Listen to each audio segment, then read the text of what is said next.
मसँग चाहिँ आज साथीहरू एकदमै प्योर 2 मान महमा 3 करोड चिनीको दाना मिसाको भन्दा एकदमै प्योर सिङ्गापुरबाट लाउरे एकजना भतिज खेल्दैछ र त्यसै गरी पोखराबाट 2 जना चाउरे भाइहरू खेल्दैछ।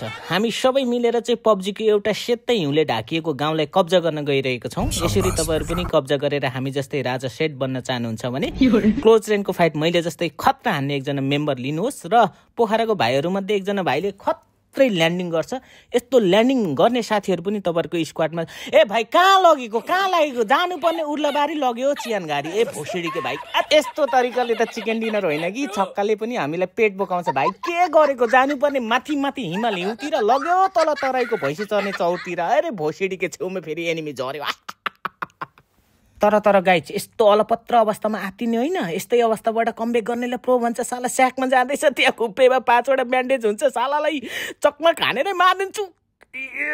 थु मरेन साला, यो झुक्कियो माछाले बन्दुक पाउँदैन ब्यान्डेज। अरे बन्दुक भेट, अरे ओम जय जगदीश हरे, मलाई मार्ने दुश्मनको मुखैमा किरा परे। ओम जय, मलाई अलपत्र पारेर छोरी मान्छेको ब्रा लगाएर बहादुर बन्दै रहेछ भोसडी। यहाँ को यो?